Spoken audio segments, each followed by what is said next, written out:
Good afternoon. We've had a bit of a false start so far this week.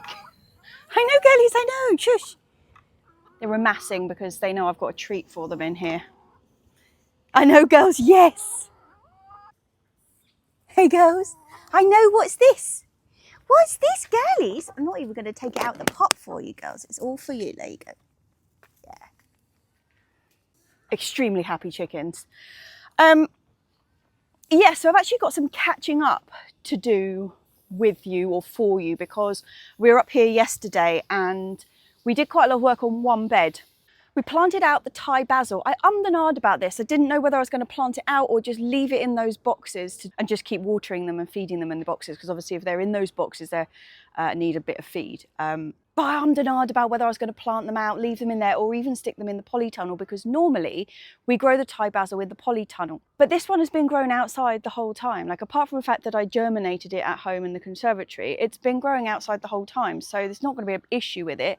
So I planted it out into the bed and just cut all the flowers off it.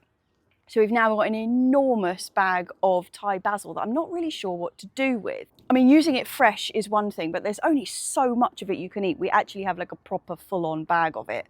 And the flowers are really nice for decoration, but I have, you know, I could make bouquets out of them. I've got so many of them. And I'm interested to know this. Okay, so fresh basil, as in like Genovese basil, normal green basil, when you dry it, it has a completely different flavour. You know, dried basil and fresh basil, like you can almost not even tell they're related. I wonder what it's like with Thai basil. Does it retain any of that? Or they're fighting over the spaghetti. Fighting, girlies. Oh, tense being a chicken. I wonder, I have no idea what it would do to the flavour, whether it keeps that really strong aniseed or whether it just becomes like dry basil. I don't know, but I'm going to have to investigate that because there's no way I can eat that much. We also whipped out the spring onions that were in that bed. These ones have actually been in there a really long time. They went in and then sort of were really, really stunted by that first initial like proper heat wave we had. The first one, where it was like 36, and they couldn't cope with it. So they just kind of stayed, and then they've bulbed up, which is what the Lilia spring onions do when they panic. They form like a bulb. So they make really nice pickled onions or whatnot, but they're not any good for real kind of spring onions. And also the other problem with them is that because they've been in the ground for such a long time, some of them have actually picked up the white rot. So we don't normally get that on spring onions because they're in the ground for such a short amount of time, but those ones, they lingered a bit too long. So yeah, we had to get rid of a couple of them, but the rest of them are okay. Anyway, we started doing that yesterday and then had to leave, and I picked a load of tomatoes, but I wasn't able to film it correctly. So I apologise if this makes anybody seasick, but I was so excited. I was trying to film and hold the camera and I didn't have a camera stand, and yeah.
Still, the tomatoes were glorious, and there are more to pick today. So what do I need to do? I need to update you on what has come up that we sowed last week, and I've got a few more things that need sowing.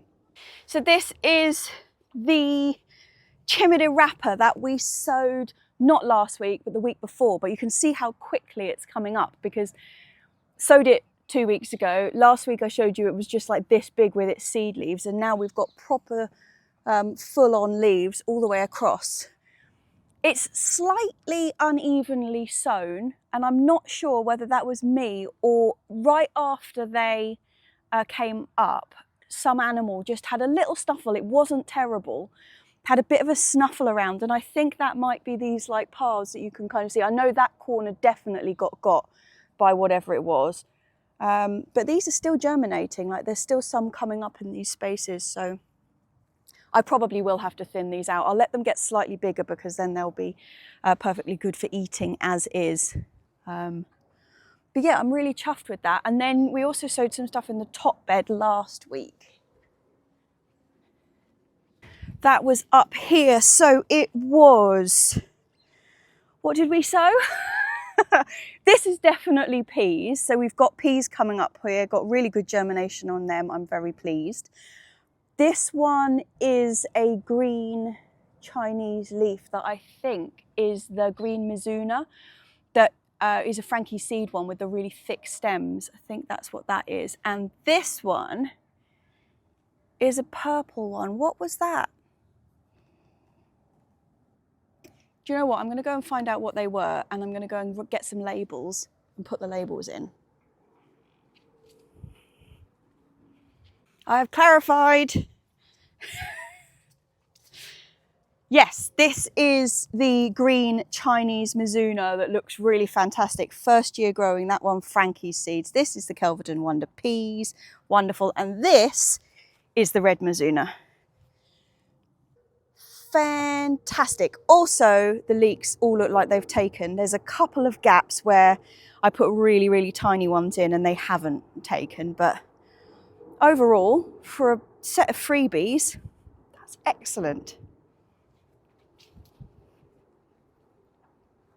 Swings and roundabouts though, unfortunately.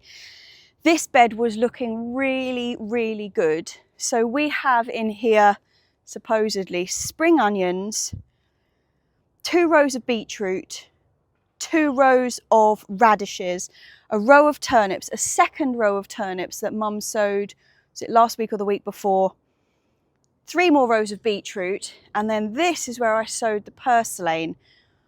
Unfortunately, this is a bit of a hodgepodge cover, and whoever also took a snuffle around the chimney wrapper got in here and was after the turnips specifically. So we lost half the row of turnips, but in doing so, they turfed a lot of other stuff out the ground. These beetroot have actually come good. They were looking really, really sad for a while because they had to be replanted. They were just left open to the elements, and we've lost a patch in there. Spring onions don't look too hot. There's a big bare patch in the middle of the turnips that Mum sowed. In fact, there's good at that end, a patch there and a patch here, and it's blank in the middle, but you know, that's wildlife for you. Unfortunately, there is not a sausage left in my purslane row. Nada. So I'll be starting again on that front. Hey girlies, you all right? Don't peck this pumpkin again, huh? Don't peck this pumpkin again. I'm going that way. Part the seas, girly whirlies.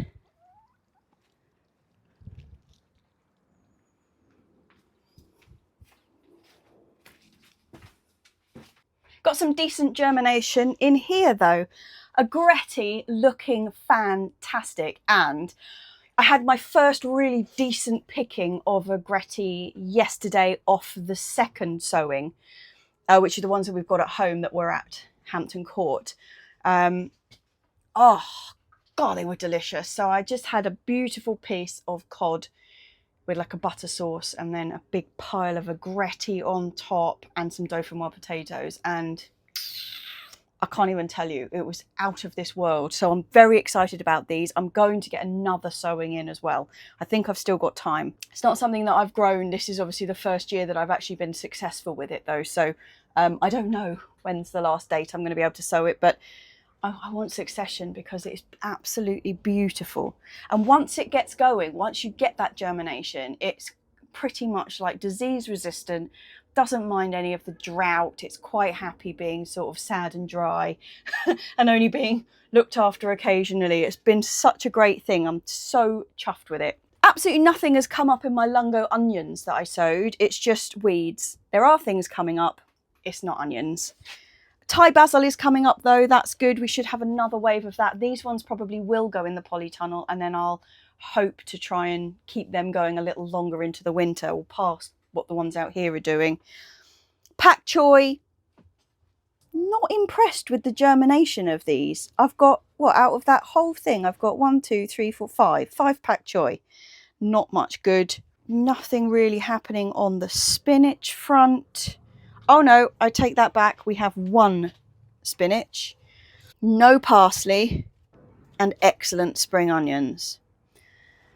So overall, it's actually not that good, is it? I thought I was coming in here to show you all the successes, but I'm sure when I looked at these the other day, there was more than that in here. I fear there was more than that and that they've been eaten off. That would be annoying.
Oh, please note, I have cleaned the board off. I got called up last week because I still had stuff on there which we'd done weeks ago. You're absolutely right. I hadn't been using it, but I'm back on it today. I've even found some chalk, which is normally the main problem. But yes, seeds. Unfortunately, it's an absolute tip in here again. I'm having terrible trouble with this garlic kale. It tastes beautiful, but the description of what it looks like eventually is plant kale at a distance of 60 centimetres apart. So you kind of expect... That was Lily brushing up against the camera stand, sorry. And when you look at pictures of what the plants are supposed to look like, they're actually quite large, and I have not got them to large. They bolt. Every single time they bolt. I'll show you what mine look like now. They are looking like this, which is not as desired, which is a shame because they're absolutely delicious. And I don't think I'm sowing them at the wrong time of year, because this really does say you can sow between March and July, harvest between September and February, and mine are just bolting without, you know, without actually doing anything. So I'm just having another look at them. Yeah, without doing anything at all. I have not got that one right. What else was I going to sow though? I was going to do, I don't think I need any more beetroot. I've got loads and loads of beetroot. I am going to do some more purslane because complete fail. Oh, I tell you what, I sowed those courgettes in the greenhouse, didn't I? Let me go and see if they've come up. I didn't see them.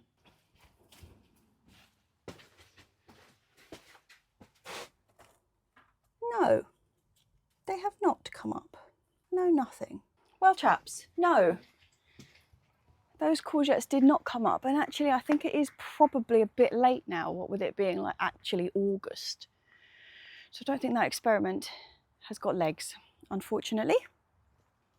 So I'm not going to re-sow any of those because, yeah, like I say, I think it's just too late.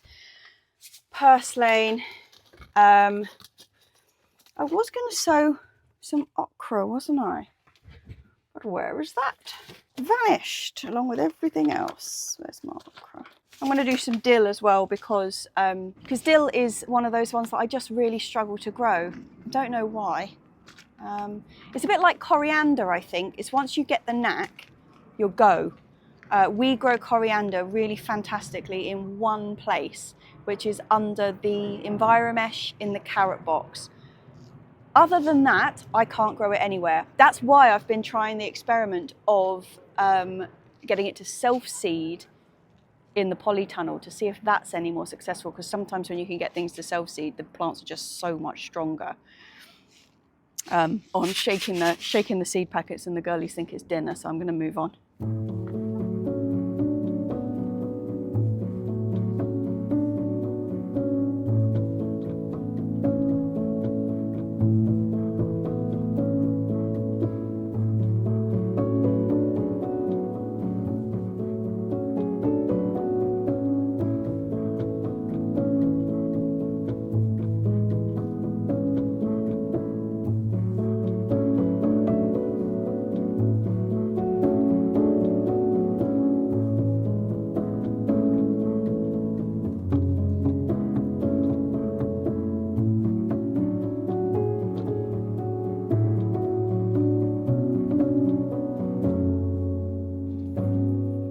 Okie dokie.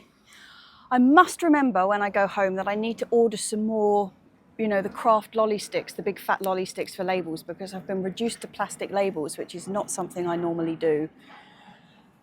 And they're not even reusable ones, but I've got them anyway, so I'm going to use them. Okie dokie, let's start with what we were originally planning to sow. So I've got 2 trays. I filled 2 trays up with compost. This is our bog standard mix. It's half our own compost and half Silvergrow.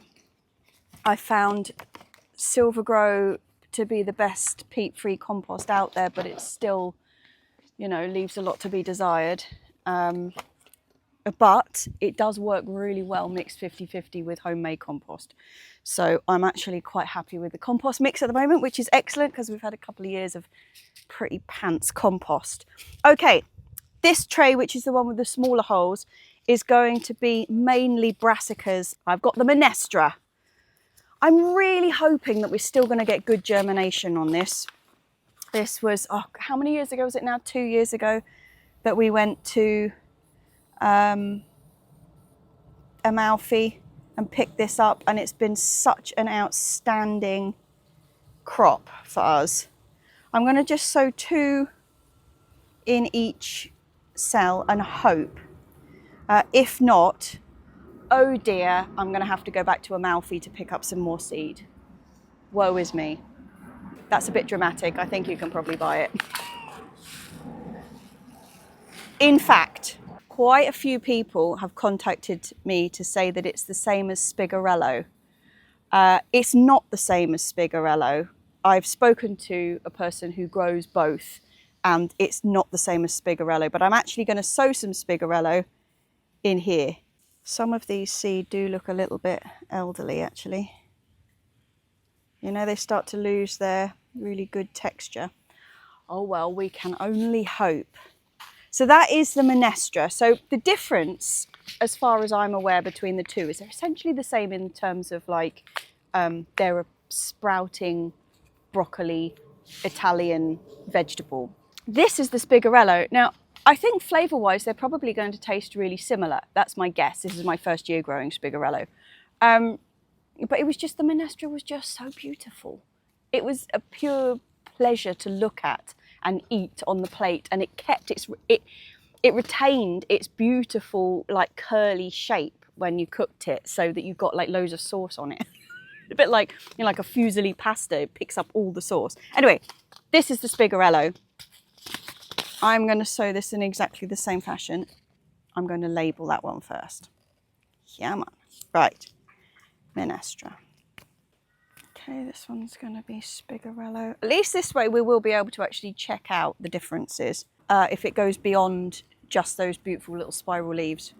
The Spigarello that I've had before, not grown, because obviously this is the first time I'm growing it, but that I've eaten before has been a much greener vegetable, whereas the Minestra is really, really grey. Not like Cavolo Nero grey, like that dusty grey cabbage grey. And Spigarello has been much greener and much looser, but we will see. Who knows? I could be growing an awful lot of the same vegetable here, but I'm not. We will find out. To be fair, if it was all the same vegetable, I would still happily eat that much of it. Next up is the Cavolo Nero. I've said this 100 times, but we like to have Cavolo Nero all year round, like no break from it. It's one of those that's quite happy to do that if you succession sow. And then you get the really fantastic broccoli sprouts off this as well later on. Oh, I haven't done 2 rows of that, have I? We actually haven't been that lucky with the Cavolo Nero this year. That is not okay. I don't know what's happened. Oh, I do know what happened. I sowed a load of it, didn't I? And it all got eaten off at the base by the whatever it was. It wasn't caterpillars actually. I think it was slugs. But yeah, they just completely devoured it. And then I didn't grow any at the beginning because I was growing stuff for Hampton, and one of the other guys on another site was growing the Cavolo Nero. So I didn't get on it with that first early sowing. I remember now. Cavolo Nero. Okay. Now I've got another little one at the end here, and I think I'm going to put in some chickpeas.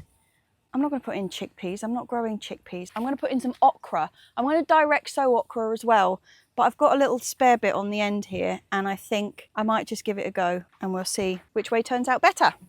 That says Okra. I know I'm not planting massive black and white creatures, but I'll know what it means. These are lovely big seeds, these. Wonderful, and plenty left over to direct sow. Wonderful. And now we'll go on to the slightly larger cells, and I'm going to do the purslane again. I'm going to try 2 other strategies of purslane. So I direct sowed it out there, and it germinated really brilliantly. If it hadn't then been buried by animals kicking around looking for turnips, I think we would have been good. But I'm going to do a little sprinkling in here so I can transplant it out when it's a bit bigger. And I'm also going to just chuck some in the flower bed. So, you know, I was saying that what I'm really hoping for is it to become a bit like the rocket on this allotment, where we've got rocket that just crops up every single year. We do grow it from seed every year as well. Particularly early on, we get it started in the, what's it called? In the greenhouse or in the conservatory at home, just to give us like an early lot. But the actual main body of the rocket that we eat over the summer is all self-seeded, and I'll show you what the asparagus patch looks like at the moment, because it's not great. Asparagus is supposed to be kept clear and like free of weeds, but it's all rocket. I will show you in a minute. So I'm thinking of chucking some of this into the flower bed that we've got on this side of the allotment, where we've got a lot of self-seeded, well, rocket, but also lickness and love in the mist and all the flowers and stuff that come up in there. I'll just try and get some to foster in there. I'll just chuck some around. That's what I'm hoping for, is for it to become one of those. And actually, to be fair, the number of people who commented me like, oh, you'll regret that, Jessie. Yep. Next one I'm putting in is dill. I said earlier I've got a problem growing dill. I don't know what it is about it. I just find it really, really tricky to grow. God, that seed smells amazing. It smells like dill, actually, believe it or not. Oh, it's a shock, isn't it? What a shock. Final one here. I'm going in for some more Agretti. I'm not sure that we really need a great deal more of it. However, God, it was delicious last night. And actually, you do need quite a lot of it if you're going to eat it like that. Like, you can chop it up and stick it into salads and stuff, and then you can just use, you know, how little or however much you like. But to get it to wilt down and have it as like a vegetable in its own right on your plate rather than just a bit of a garnish, you do actually need quite a few of them. So I am going to sow the rest of these. On top of that, as I've discovered previously, having had a real hard time germinating it, the seed will not last. Like, you buy the seed, you sow the seed, and that's it. There's absolutely 0 point keeping it for the following year. The germination rate falls off a cliff. Some things are really, it will last for years and years and years, and you can just keep sowing the same packet, and other things really suffer. Right, I'm not going to whiz this around because these are very fine seed here.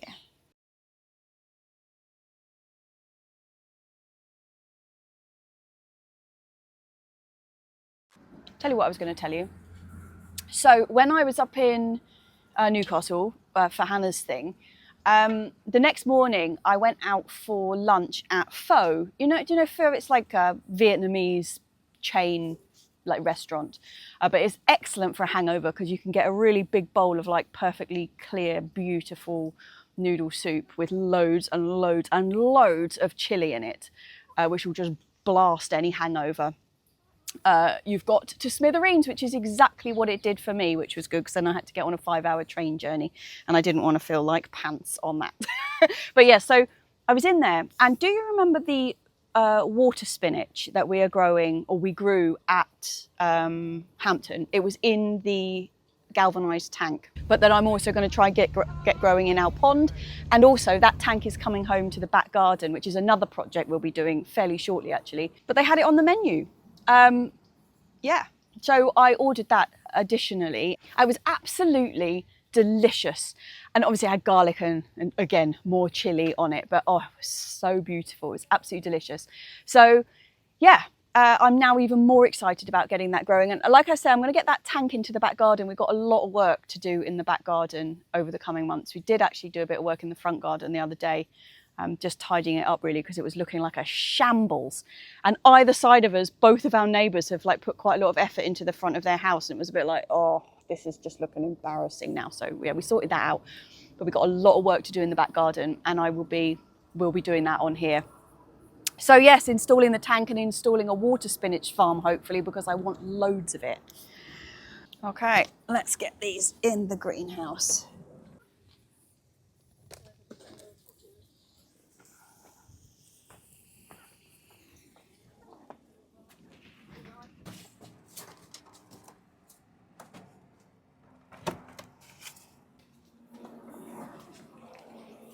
The other thing that we were supposed to be doing yesterday was actually sorting out the Loganberry in the fruit cage. So I'm going to do that. Then I think we're going to call it a day. Yeah, so this is supposed to be the asparagus bed, or the old asparagus bed. And look at the amount of rocket we've got growing in here. It is ridiculous. And then nasturtiums that I said we weren't going to do this year. And then on top of that, we've got a complete mystery courgette type scenario in here that we actually have found out is a self-seeded patty pan type thing. It's not normally worth keeping self-seeded cucurbits because they don't come true generally. They're pretty promiscuous, so they don't come true basically, the seeds, and normally they're just not that great. But we just didn't want to get rid of that one because at the time it was growing away so happily when we discovered it, and it looked so much better than the ones we'd intentionally planted, that we just left it. But actually we've had 2 decently tasty, although a bit hard, patty pans off it, so not a waste. Not a waste. Right, let's head up to the Loganberry.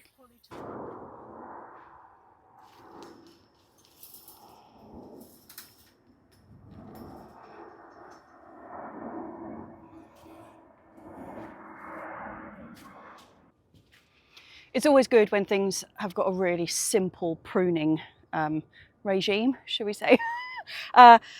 Loganberry is one of them. So all of the old stems that have fruited this year, that essentially are the ones that I've got tied in against the side, they come off. They will do nothing, they're just dying. And then all of these lovely fresh new stems that are coming up from the bottom, they now get tied into place and they will give us the fruit next year. Oh, I've just felt a grape. Oh. Look at these, so exciting. Right, let's chop off. I'll take off the old branches first and then make a new shape for the new branches.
Okay, that is the list for next week. Board back in action, chaps. A girlies? A girlies? Yeah.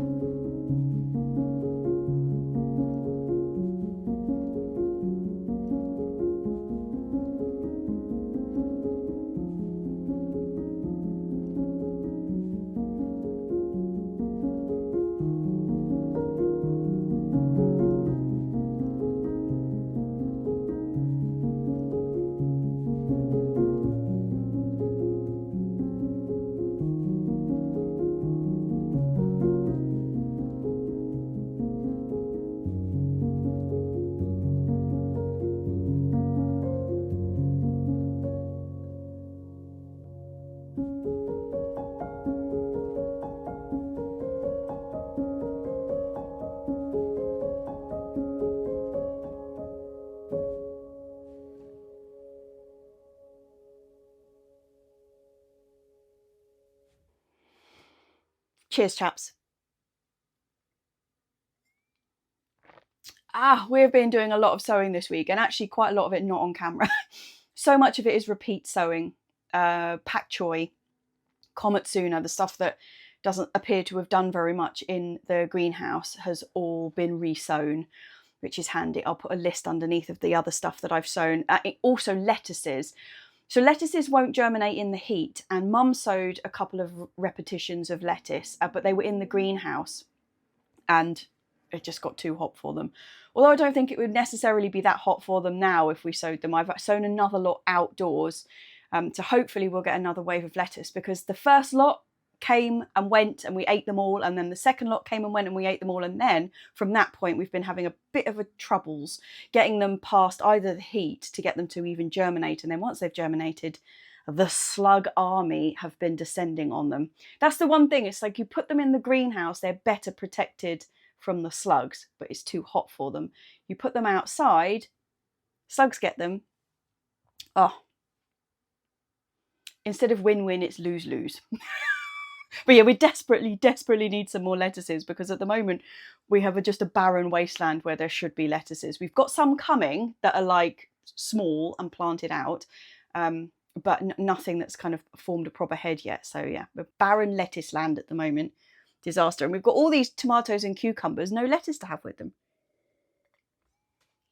However, we're not short of rocket, as you saw. I really need to clear that asparagus bed. I really need to clear that out. But actually, we've got so many things, like project things to do. So outside the chicken house, where we've had that like arch thing, well, that was meant to be just a temporary structure anyway, and it has kind of collapsed.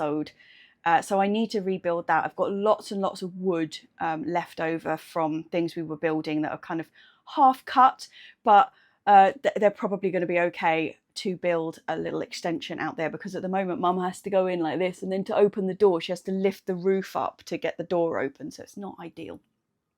So that's a big thing that's on the list, and a bit pressing, you know, because if that collapsed, that would be a real nightmare. There's also a whole section behind the greenhouse that needs sorting out. We've got a cold frame behind there, right? I'll talk you through this when I'm dismantling it. And it's actually one of the very first videos I did. But it turns out we don't actually know how to use a cold frame. And our cold frame just seems to be full of slugs. So we take things out of the greenhouse that look really lovely, put them in the cold frame to do their hardening off, and then they just get eaten. And if you listened to, I think it was the very first episode, maybe it was the second episode that Alex and I did on Common Ground, we were talking about actually neither of us really harden anything off, and it works all right. So I am reclaiming that space and getting rid of the cold frame. It's come to an end. So I'm going to strip that all off. There's some quite good wood in there actually I might be able to use to bolster the chicken extension. So all of that needs doing, and then round that back will be clearance space. And I've got a couple of spare pallets that I want to make like a landing pad for the compost. Because at the moment, every time we go and buy a couple of bags of compost, or sort of like 4 bags of compost at a time, we bring it back and dump it on the grass, and then the grass dies underneath it. However many times I'm like, right, let's put it on the hard surface, we never do. So I want to make a proper like landing pad for that, and that's quite good if it's down on the other side of the greenhouse, because it's the straight line for the wheelbarrow all the way from the gate, and also it means that it's nearby when we're doing potting.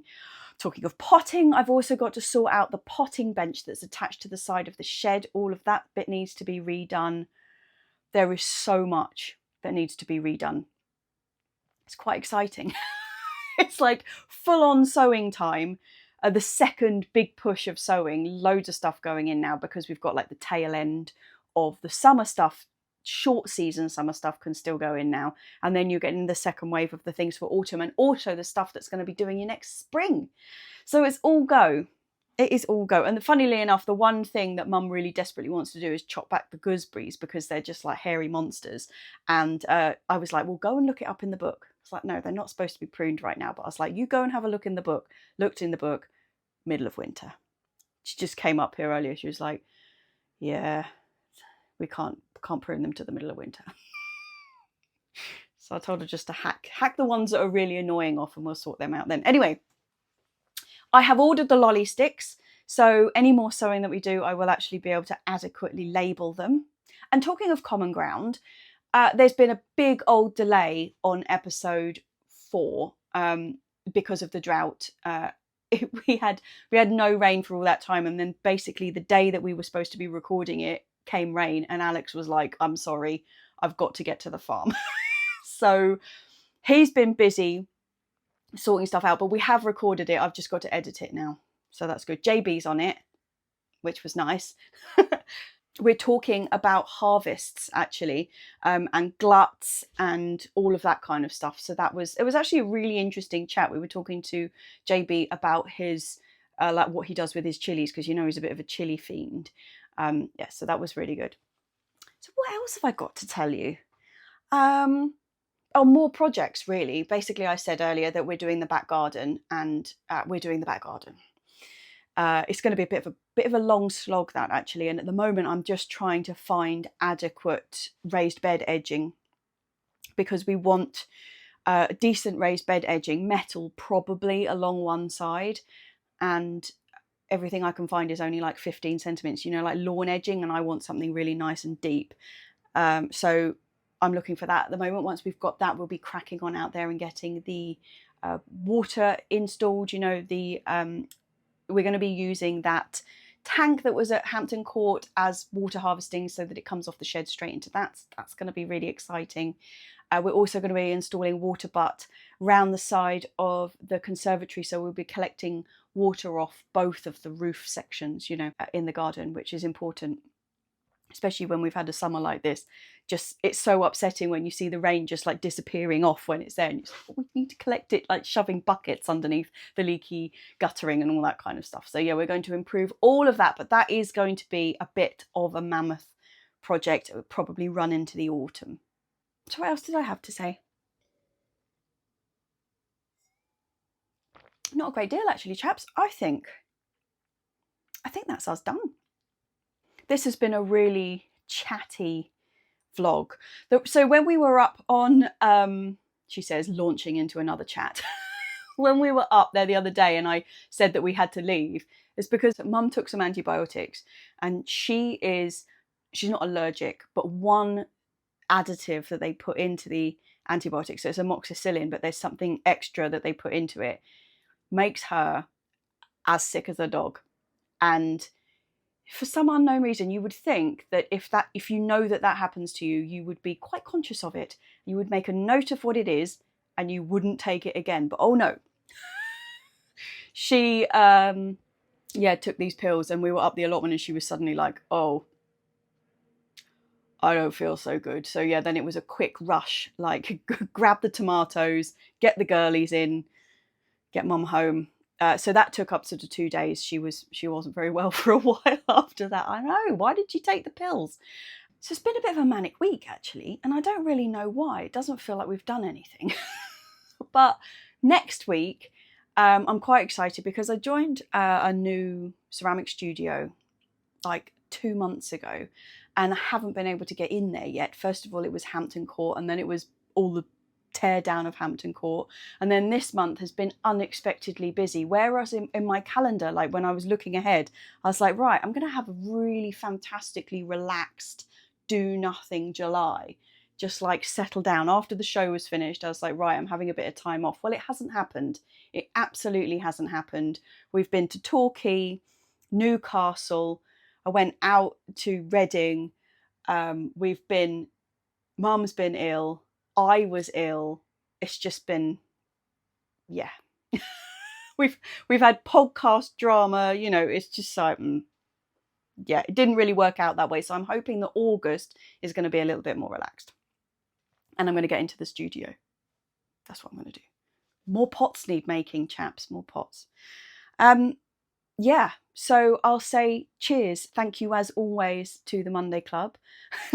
I always say cheers, but they are the people who really, really genuinely keep this on the road. YouTube metrics have been all over the show recently, and it's strange. It's normally summer. You have a real like height of YouTube income, and it has absolutely not been the case this year. That it's just really, really low. Don't know what the problem is. It seems to be across the board. It's not just me. I've heard it from a lot of other people as well.